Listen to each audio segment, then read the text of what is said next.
देश में सुई तक नहीं बनती थी, उस देश को बनाने के लिए हमारे प्रधानमंत्री नेहरू से लेकर हमारे संविधान निर्माता से लेकर के कितने लोगों ने प्रयास किया। जब देश खड़ा हुआ और सुई से लेकर के हमारे परमाणु परीक्षण तक हुआ, एशियाड हुए, फिर कैसे कहा IIM, AM, AONGC आपने बेच दी, आपने रेल बेच दी, अडानी की रेल। वो भैया अडानी की रेल कहाँ से आ गई? राशन का सवाल है, चीनी, मिट्टी का तेल और गेहूं पहले भी राशन पर मिलता था। ये जो टीके लगाए ना कोविड के, ये हमारी बाजू पे आज भी लगे हुए हैं, ये हमको बिना पैसे के स्कूल में लगाए गए थे। जज लोया की कहानी लोग भूले नहीं है भैया, जज लोया की कहानी लोग भूले नहीं है, उनको याद करते हैं। बड़ा इस आदमी ने अपना याचिका दायर की, वो ही व्यक्ति कहता है मैं तो बनिया बिरादरी से हूँ, उसने लिखा है अपनी याचिका में, हम लोगों ने पढ़ा है। राहुल गांधी को कहाँ पा पाएंगे? आपने देश की आज़ादी में भाग नहीं लिया। जब ये है कि जैसा आप लोग खुद अपने कहते हैं कि आज तुम्हारे दरवाजे पर आग लगी है, अगर तुम कल नहीं बोलोगे तो तू लग जाएगी। तो देखिए, आपने कहा कि आप सदन में वापस लेके आएंगे। आपने देखा कि जब वो जो निर्णय हुआ है वो कर्नाटक में बात कही गई, सूरत में वो आया और सुनिए फिर क्या हुआ कि वो पेंडिंग में पड़ा रहा, क्योंकि वो जज साहब जो थे वो उनके अनुकूल नहीं थे, जैसा वो कहते हैं, जैसा हम लोगों ने समझा। और वो फिर हाई कोर्ट गया और फरवरी 23 में वो वापस आ गया, 15 दिन में ये डिसीज़न हो गया। तो आम जनता इससे क्या समझेगी? ये जो निर्णय हुआ है ये कराया गया है, ये जज साहब ने किया है। जज लोया की कहानी लोग भूले नहीं है भैया, जज लोया की कहानी लोग भूले नहीं है, उनको याद करते हैं। बड़ा गंभीर मामला है ये कोई हम अपने घर से बात नहीं कह रहे, हम आप लोग जो दिखाते हैं। तो जज लोया का प्रश्न है ना कि और सुप्रीम कोर्ट में क्या हुआ, गोगोई साहब के ऊपर किसी महिला का आरोप लगाया गया, फिर उनको राज्यसभा में भेज दिया गया, है ना। तो हम ये कहना चाहते हैं कि इस प्रकार की बातें आप राहुल गांधी को कहाँ पा पाएंगे? आपने देश की आज़ादी में भाग नहीं लिया। जिस घर के दो जिस देश के प्रधानमंत्री जो उनके घर से ताल्लुकात रखते थे, जिन्होंने देश के लिए अपने को बलिदान कर दिया, महात्मा गांधी के आपने गोली मारी, तो फिर आप हमसे उम्मीद करते हैं कि हम जो आप कह रहे हैं कि हम वापस नहीं लाएंगे, वापस तो वो स्वतः आएंगे। लेकिन उन्होंने जो कहा है वो बहुत महत्वपूर्ण है। उन्होंने कहा, और हम सब भी यहाँ पर जो आए हैं, महात्मा गांधी सत्य और अहिंसा के पुजारी थे, जिसके बलबूते पर हमको आज़ादी मिली थी, जिस पर चल करके उस समाधि पर आज हम संकल्प लेके जा रहे हैं। कल हम हिंदुस्तान भर में हम लोगों ने यूथ कांग्रेस ने प्रदर्शन किया है और बहुत सक्सेस समर्थन वहाँ पर सफल रहा वो सब जो प्रदर्शन था। साथ ही मैं ये कहना चाहती हूँ कि आप कहते हैं कि हम लोग भयभीत नहीं होते। आप बताइए, अगर आप राहुल गांधी जी विदेश में बोले आप भयभीत नहीं थे तो आपको इतनी जल्दी क्या थी, है ना। तो आप खुद डरते हैं, आपको नींद नहीं आती। पहले एक मंत्री जी आते हैं, फिर दूसरे आते हैं, फिर तीसरे आते हैं, अनर्गल प्रलाप। आप प्रतिशोध की राजनीति करते हैं देश के अंदर। कांग्रेस ने तो कभी प्रतिशोध की राजनीति कही। इंदिरा गांधी को 77 में क्या हाल उन्होंने किया, जब देश की जनता सड़कों पे थी। आज भी जनता भी सड़कों पे है और अब आप देखिए क्या होता है। और कानूनी दांव पेच सिंधवी साहब ने अपने 2 दिन की जो प्रेस कॉन्फ्रेंस की, हमने एक एक शब्द सुना, उन्होंने तमाम टेक्निकल बातें बताई। उन्होंने कहा ये इस प्रकार का कोई सूरत में केस वहाँ के कर्नाटक में हुआ, सूरत में कैसे आया।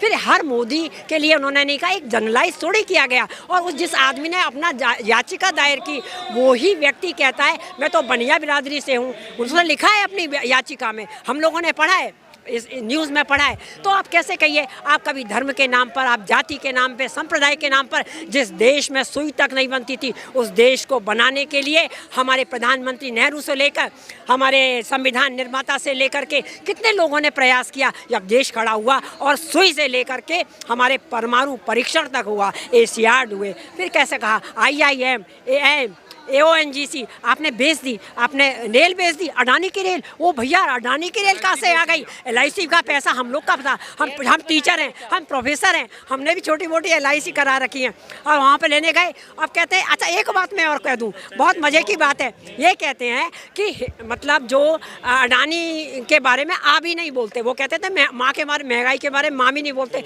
हम कहते हैं अडानी के बारे में आप भी नहीं बोले। हिंडनबर्ग की जब जैसे ही रिपोर्ट आई तो आपने हिंडनबर्ग की रिपोर्ट के आदमी ने कहा, अडानी या उनके लोगों ने पढ़ के जो झंडा लगा के आए थे तिरंगा, उन्होंने कहा कि हम FIR करेंगे। उन्होंने कहा आ जाओ, स्वागत है, हम आपको कानूनन जो कागज है ना वो भी देंगे, आप आओ तो सही। नहीं किया, शेयर मार्केट गिर गया, चौपट हो गया, फिर कहते हैं आप कुछ नहीं हुआ, कुछ नहीं हुआ। आपको पता है इतनी भयावह स्थिति है इस देश की कि आप उनसे पूछिए जो हमारे आरबीआई के गवर्नर साहब थे रघुराम राजन, उससे बड़े तो नहीं है, डॉक्टर मनमोहन सिंह जी से बड़े तो नहीं कोई अर्थशास्त्री हैं। उन्होंने कहा है देश की अर्थव्यवस्था को जो चुटकियों में गिनाते थे, मतलब जो इस पे काउंट कर लेते थे, दोनों जने कह रहे हैं, हर अर्थशास्त्री कह रहा है। आप बताइए, बैंक में हम पैसा जमा करते हैं, चेक निकालने के 100 रुपये, चेक जमा करने के 100 रुपये, 9% 11% ब्याज हम लोगों ने ली, हमें 2% ब्याज भी नहीं मिल रही है। फिक्स डिपॉजिट पे क्या मिल रहा है हमको? क्या आपने अभी क्वेश्चन इनसे मैडम से पूछा कि आपको खाना दे रहे हैं? हमें बहुत शर्मिंदगी होती है, हमें खाना दे रहे हैं, ये खा रहे हैं। देखिए उत्तर प्रदेश में जैसे ही चुनाव हुआ ना भैया, उत्तर प्रदेश में जैसे ही चुनाव खत्म हुआ, उन्होंने उत्तर प्रदेश की जनता का अपमान कर दिया और वो राशन बंद कर दिया। और जहाँ तक राशन का सवाल है, चीनी, मिट्टी का तेल और गेहूं पहले भी राशन पर मिलता था। ये जो टीके लगाए ना कोविड के, ये हमारी बाजू पे आज भी लगे हुए हैं, ये हमको बिना पैसे के स्कूल में लगाए गए थे। आपको हम बताएं, हमें बड़ी बातें कहना आता है। किसी दिन आप हमारा इंटरव्यू लीजिए और हम इनको सिलसिलेबाज़ आई एम मैं प्रोफेसर हूँ, एक एक चीज़ आपकी भी। मैं सेंट जॉन्स कॉलेज में आगरा में अभी रिटायर हुई हूँ, ठीक है। तो मैं ये कहना चाहती हूँ कि इनको जो हमारे देश के वर्तमान प्रधानमंत्री हैं, इनको थोड़ा देश से लगाव रखना चाहिए। आप क्यों इतने प्यारे आदमी से डरते हैं? इतना प्यारे हैं नेहरू जी की जो परिवार है, प्रियंका गांधी है, सोनिया गांधी से आपकी क्या लड़ाई है ना? आपको राहुल गांधी से क्या लड़ाई है? देखिए, लड़ने आमने सामने लड़ना है तो कायदे से लड़िए।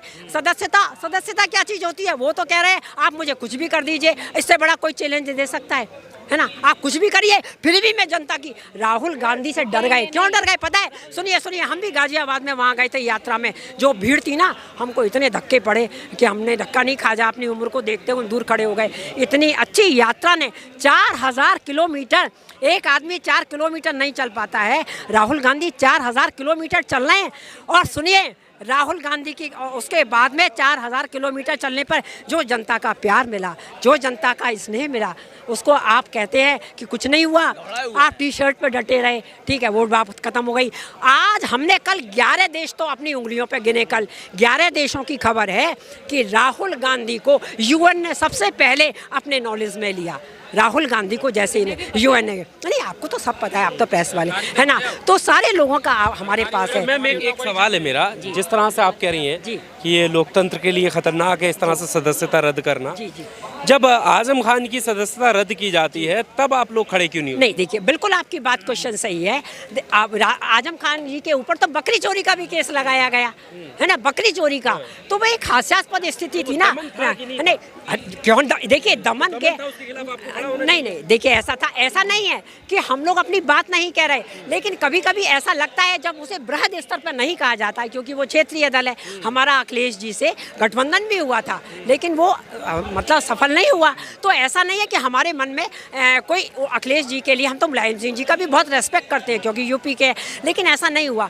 आज ये है कि जैसा आप लोग खुद अपने कहते हैं कि आज तुम्हारे दरवाजे पर आग लगी है, अगर तुम कल नहीं बोलोगे तो लग जाएगी। तो मैं यही कहना चाहती हूँ कि, और दूसरा एक होता है कि आप ना जब किसी भी चीज़ को छोटे स्तर पर रखते हो और जब उसका होता है ना, तो वो कहता है कि बड़े स्तर पर देखो। जैसे राम जो थे ना, किसी भी चीज़ को बड़े स्तर पर देखते थे, और जो रावण है वो किसी भी चीज़ को छोटे स्तर पर देखता था। तो जो बड़ा स्तर होगा उसमें बड़ी बात सामने आएगी। कांग्रेस पर राष्ट्रीय पार्टी है तो उसका राष्ट्रीय स्वरूप सामने आया है, और जो हमारी समाजवादी पार्टी है, हमें चिड़े नहीं है, हम जानते हैं अखिलेश जी को उसमें कोई नहीं है, और हम चाहते हैं, देखो भैया, हम आखिरी बात कहना चाहते हैं कि इस देश में जो युवा हैं 50% से ऊपर हैं, आप उनको नौकरी दीजिए, आप बेरोजगारी दूर करिए, आप महंगाई दूर करिए। जो हमारा तेल आप लाते हैं यूक्रेन से सस्ता खरीद के, उसको सफाई करके आप विदेश में बेच देते हैं, और अभी भी सस्ता हो गया, आपने जनता को कोई राहत नहीं दी।